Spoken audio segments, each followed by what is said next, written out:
Ed, thank you so much for joining us today. I'm really excited to have you here. Ed, you're the CEO of Analyze 360 that is working with some impressive clients like Google, Oceans, NOAA, VeriSign.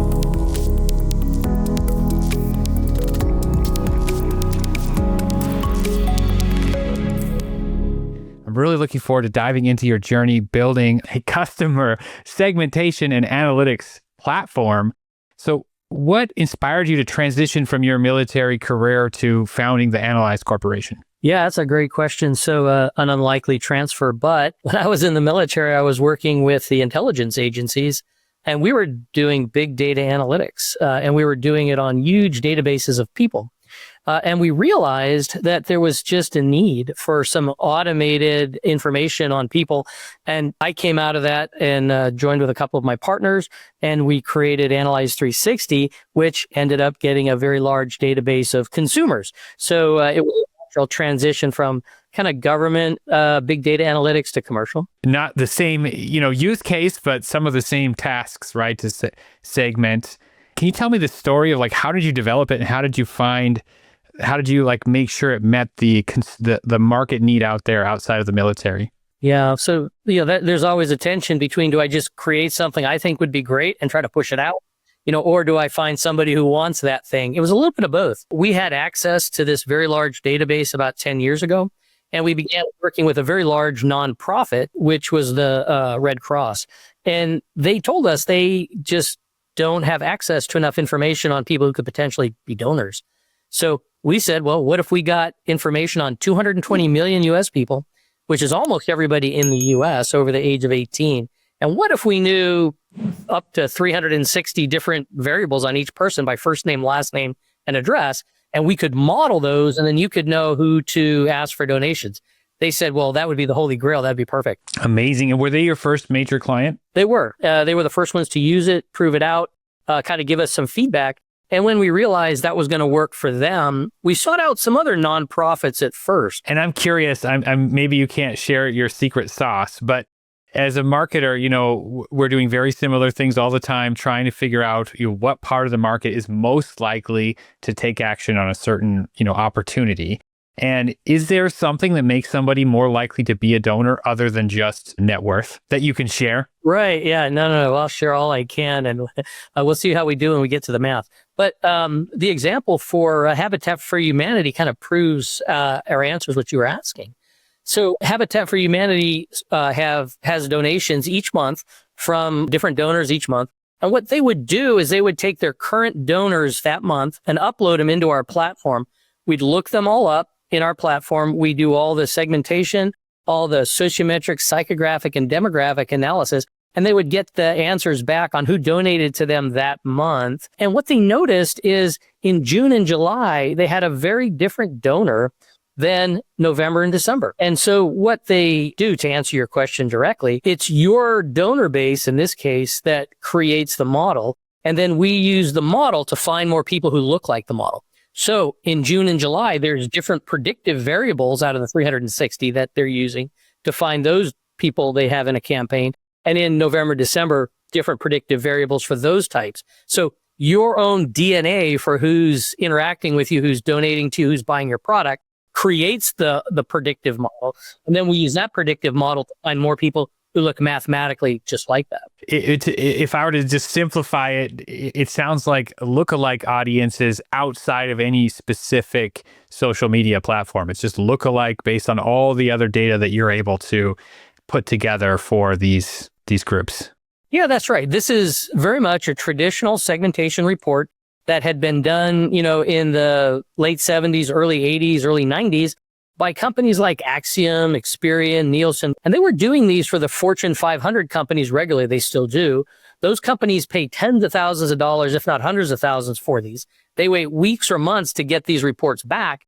We found a way to automate all that. So you're getting a very powerful, very traditional segmentation report in just minutes. And so it becomes more of a tool than it is just a one-time report. And how are you currently reaching potential customers right now? Yeah. So we've really learned a lot. We've rolled this out in 2017. And one thing we learned right off the bat is we need to educate. We're going after mid-market Mid-market has traditionally not had access to this kind of segmentation. So we've had to do a lot of educating, and that takes time.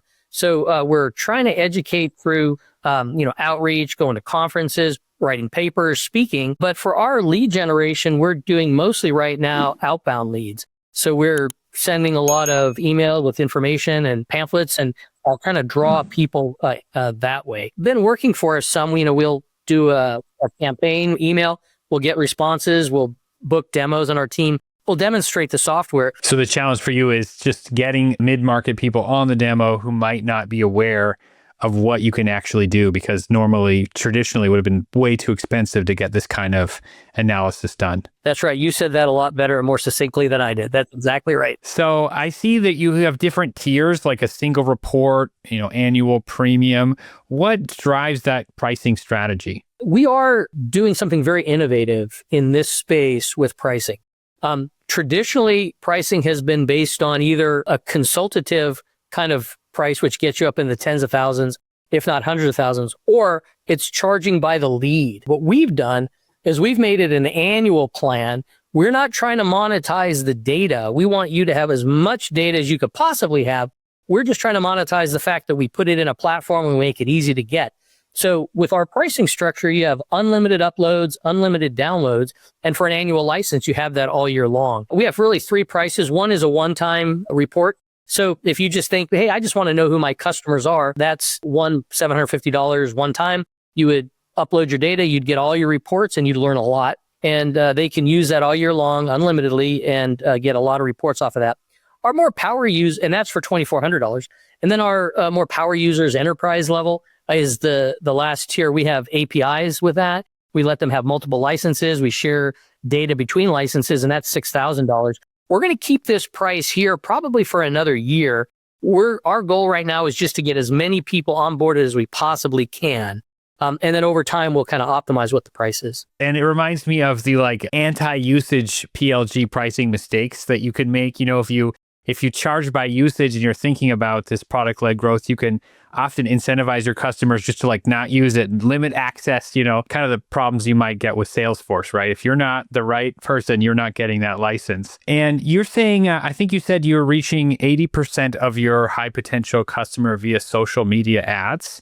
I think I found that when we were doing some research. How did you achieve that level of targeting? Is that right? Well, so we do all of the social media advertising. We do engage with a lot of our customers that way. But, in terms of making a connection and then actually setting up a demonstration, that's just one piece of it. But really the way we're interacting with most of our prospective prospects is through outbound email and then increasingly, paid Google ads. So that's how we're reaching them. And where do you see that Analyze 360 is headed, especially with AI coming and everyone is worried that every app will just be a prompt question? Where do you see that going for Analyze 360? I guess not to toot our own horn, but we have an awesome balance between real math and AI. I don't know that I could be happier with it. Everything we do is underpinned with real math. We're doing bivariate regression. We're doing machine learning. We're doing algorithm building, and it's underpinned by math.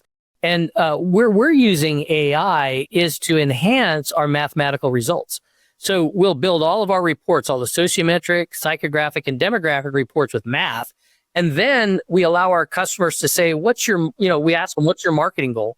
They type in a marketing goal. We want to sell more, high-end women's apparel. And then we use that marketing goal they give us with all the results we get from the math. When we use AI to suggest potential high-value marketing streams, channels, campaigns. So we've really got a good balance of both, I think. You mentioned, so far you've mentioned very different potential customer types. We talked already about, you mentioned what sounds to be like a brand e-commerce situation. We've got not-for-profits. How do you deal with these very different customer profiles? So we really bucket our customers in two buckets. One is marketing advertising agencies. So we're catering to them, we're selling to them, and they have end customers who are business to consumer businesses that they're working on. And that's about half of our customers, marketing advertising agencies. The other half of our customers, we bucket in the brand. So, Stussy is a customer of ours. They use our platform all the time. they're the brand. And also, if it's a nonprofit, they're the brand. It's Habitat for Humanity, it's Childcare Seattle. So we do those two buckets and about half and half. And then we have different services that we give them. We have different messaging that we help them with. So we group them that way and keep them in two buckets. So you have agencies who are representing many different brands, and I'm sure that they are very problem aware. Like as someone that runs a marketing agency, I immediately understand the value of this. Is it harder to present this to brands than it is agencies? Both have their own set of problems and they're different. So when we're presenting to an agency, they're thinking about how they could present this to their end customer. In the classic sense, it's a double sell. I have to convince them that they want to sell that to their end customer. Sometimes I have to get on a call with the marketing agency and the end customer after I sell the marketing agency on what it's all about. So that's that set of problems. When I'm dealing with the brand, they don't tend to have the savvy sometimes that the marketing agencies have. And they're not really sure how they're going to leverage it, how they're going to use it. So selling to them, we're trying to help them understand how they as a brand would use this. And we have to talk to them about classic old things about upselling and cross-selling and messaging. And when you look at all of your customers, is there some key traits or characteristics that would separate like a successful implementation of a customer really using this kind of segmentation the best way versus like a common way to fail? Right now it comes down to, are you an early adopter? Are you a laggard with technology? The early adopters do the best. They get into our platform and they see all the potential. They're running lots of different segmentation reports. They're testing different things, and they tend to do really well. The people who just don't tend to like technology and aren't in it and thinking in that way, they tend to need a little bit more help. So that's one way we see people are more successful. I was just talking with a customer yesterday. He's a marketing agency. My end customers just aren't seeing the value. And I said, well, are you seeing the value? And he said, well, I don't know, not really. And I said, well, did you think about this? Well, what about this? And he's like, oh, okay. All right, now I'm getting it. So it's really the people who can, think about how to use technology in a way to help their business that are the most successful. That's very clear. And I see this pattern as well, that the more tech savvy customers are easier for them to get value out of kind of new things just in general. And one way I'm conceptualizing what you're doing is this like very simple lookalike. I think Gary Vee has this idea of a day trading attention, right? And some media sources are cheaper. And it's always like a little hidden gem if you can figure out obscure places that all of your ideal customers like to go. Because then it's not the same as buying, an ad in New York Times or whatever. It's like this very odd thing, and you just happen to know that they all do that. Is this something we can do? I would love to hear your thoughts on that idea in general. Yeah. So are you thinking about it in terms of me finding customers for myself or me helping my customers find their ideal customers? The latter. Okay, gotcha. Yeah. So just yesterday, I was talking to a marketing agency that markets on behalf of jewelry stores. Super interesting because it's a very differentiated product. Certain people buy jewelry. And so there was 20 of those jewelers that were on this call that I was talking to and presenting. And they were very interested in how I'm going to find who they're most interested in. So I kind of turned it on them a little bit. I said, well, where do you think your most interesting customers would be? Where do you think you might get them from? One of them piped up and said, well, the jewelry store down the street makes $8 million a year and I want his customers. So I said, what we need to do is just figure out who you think his customers are, what geography he's pulling from, and then let's go mirror that. What is it that he sees at that jewelry store to identify a customer? We'll put that in our platform. We'll pull out some leads that look like that. He'll get those. He'll start prospecting to them. When he does, he'll put them back into our platform. And I think we might find a very, very fine point niche for him in that. And so this is how we're finding them through data-driven insights. I'll just give us one more.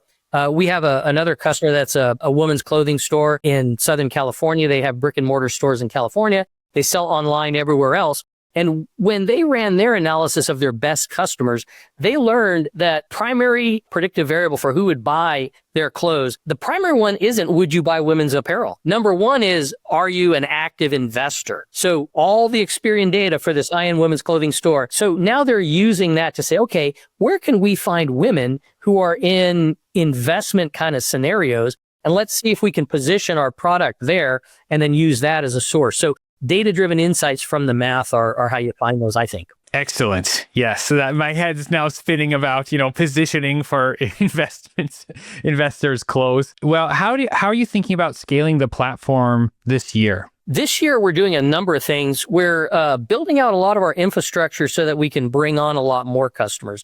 This is very analytic intensive. We do hundreds of millions of calculations when somebody uploads a data set, and we're looking for very cost-effective ways to host all that.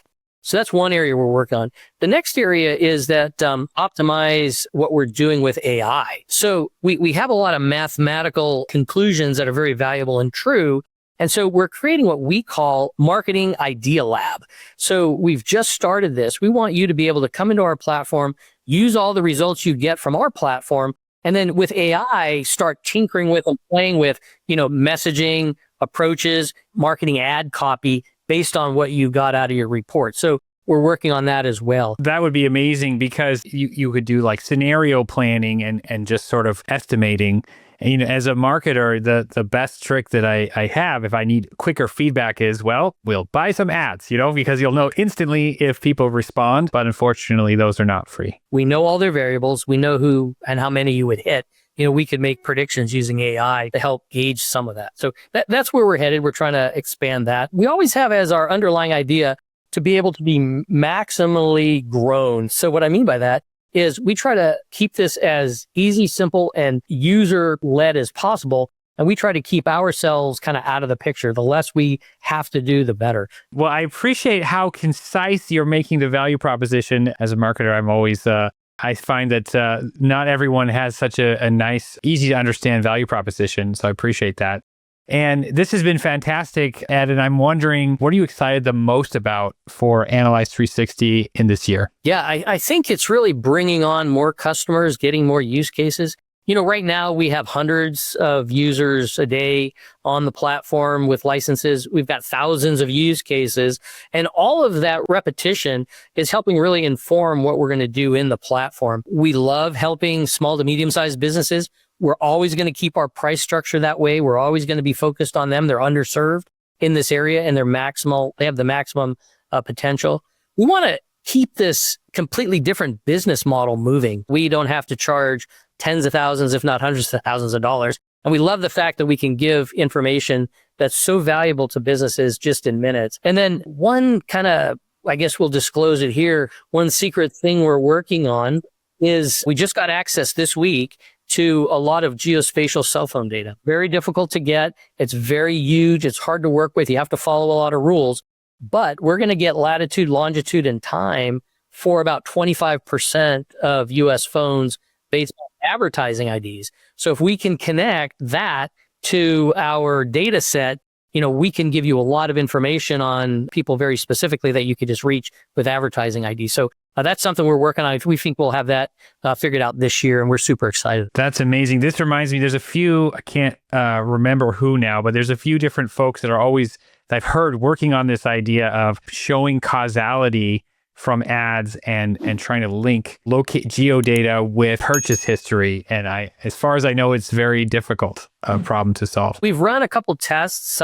We have one that was very successful. We had an auto dealership in New Jersey who was over a long weekend, was going to have a big sale like all the auto dealerships do. They said to us, hey, will you please, on Friday when the sales start, will you watch these competitors and see who goes there to look at cars on their lot?